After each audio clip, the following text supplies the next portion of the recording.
The Navalny story is pretty wild. It includes him recording a video where he calls someone and he claims that the person he's speaking to was actually an FSB agent on the team that tried to kill him. This Russian agent was tricked into revealing how they poisoned Navalny, right? Yeah, I mean, every once in a while you come across a story, John, that really leaves your jaw wide open. And this is one of them. Essentially, what happened is that Alexei Navalny called this Russian FSB operative who was part of this elite toxins team that was trailing Navalny for years. They had expertise in chemical weapons. He called him and he pretended that he was a member of the National Security Council carrying out an investigation into how the poisoning operation had gone down.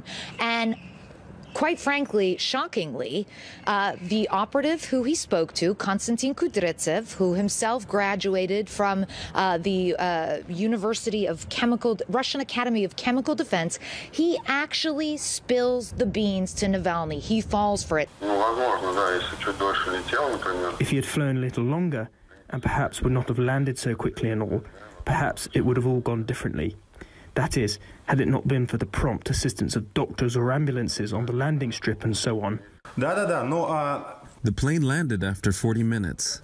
Basically, this should have been taken into account while planning the operation. It wasn't that the plane landed instantly. They calculated the wrong dose, the probability. Why? Well, I can't say why. As I understand it, we added a bit extra. So...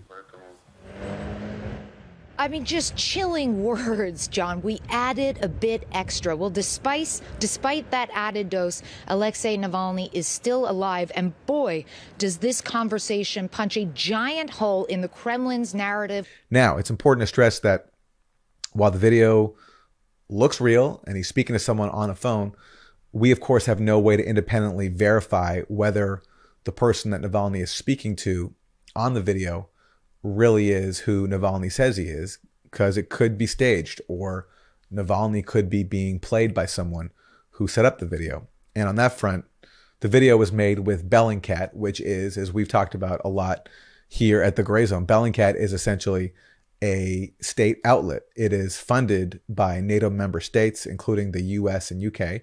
And the bulk of its work is putting out articles that target official adversaries, especially Russia and Syria. So anything involving Bellingcat, I think, should be taken with a heavy dose of skepticism. That doesn't mean that this Navalny allegation is false.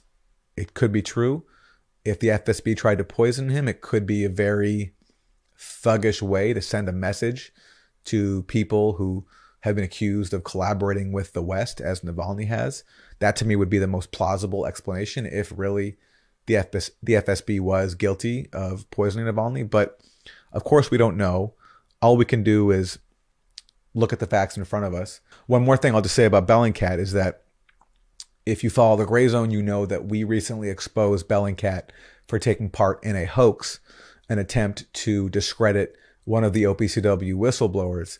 And we actually exposed how they published false information in a bid to impugn this whistleblower's credibility. And basically Bellingcat claimed that this whistleblower had received a letter that refutes all of his allegations.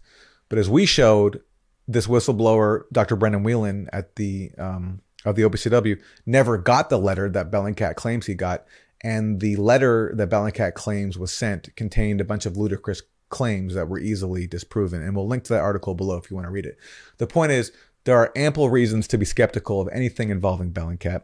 And what's funny is they're treated seriously in public and they're referred to as this independent investigative website. Navalny is still recovering in Berlin. The probe was conducted by journalists at a number of outlets, including CNN and Der Spiegel, as well as the online investigative website Bellingcat. When really, again, they are state funded, and when really in private, their own state funders have raised questions about their credibility. So let me quote to you a document. This is a leaked document from the Integrity Initiative, which is an intelligence operation run by the British government. And this was, in private, their assessment of Bellingcat. Quote, Bellingcat was somewhat discredited, both by spreading disinformation itself and by being willing to produce reports for anyone willing to pay, unquote. So that's the private assessment from the British government of its own outlet, Bellingcat. And the fact that Bellingcat is state funded by the same governments that view Russia as an adversary, and the fact that one of those governments, the UK, has such a low opinion of Bellingcat should be applied to our assessments of any story that involves Bellingcat's research and so-called journalism. One more thing to think about when we talk about the Navalny case. It emerged in recent reporting that, in fact, the CIA and the MI6 played a critical role in the accusations against Russia. This was recently reported by the New York Times. Quote, shortly after Mr. Navalny's arrival in Berlin, representatives from the CIA and Britain's Secret Intelligence Service, the MI6, provided members of the German government with details about the poisoning, including the identities of the Federal Security Service officers involved that directly implicated the Russian government. So that's a big revelation, because it shows that months after Navalny was poisoned, he was poisoned in late August. Now we're learning that immediately afterwards, the CIA and the MI6, who are major adversaries of Russia, were the ones who provided the supposed evidence that implicated Russia. And now, months later, a report that supposedly confirms those allegations is being produced by a website, Bellingcat, that is funded by the same states behind the CIA and the MI6. And Bellingcat, by the way, if you look through all of its work, it constantly parrots the claims and the goals of the CIA and the MI6, whether it's Russia or Syria or elsewhere. And by the way, it's not just me who says that Bellingcat carries out functions and duties for Western intelligence services. It's actually admitted pretty much right out in the open. So take, for example, this recent headline in Foreign Policy magazine. The article is called "Bellingcat Can Say What U.S. Intelligence Can't."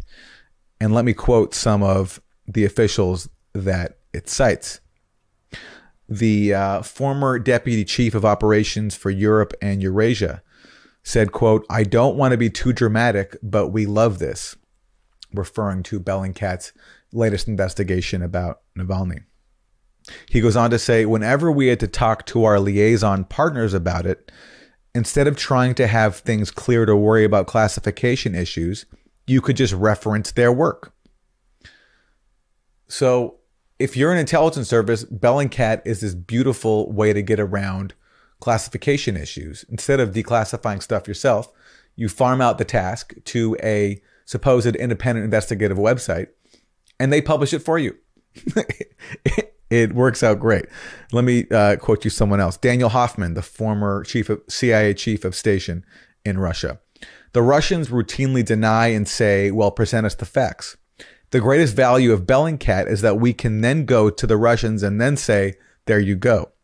Here's another former official, Daniel Fried, who is a diehard Cold Warrior who resigned from government in Donald Trump's early months and has been criticizing Trump for, in his view, being insufficiently hawkish on Russia, even though in reality, as we've covered extensively, Trump has been, in policy, a hawk on Russia. This is what Daniel Fried says. "The advantage of having Bellingcat doing it is that you don't have to have a sources and methods debate within your government." So it's pretty explicit right there what Bellingcat's role is. And given that, and given the central role of the CIA and the MI6 in the Navalny affair in terms of their so-called intelligence being used to confirm the allegations against Russia or to lodge the allegations against Russia, Bellingcat's role now, I think, is all the more reason to view it with skepticism.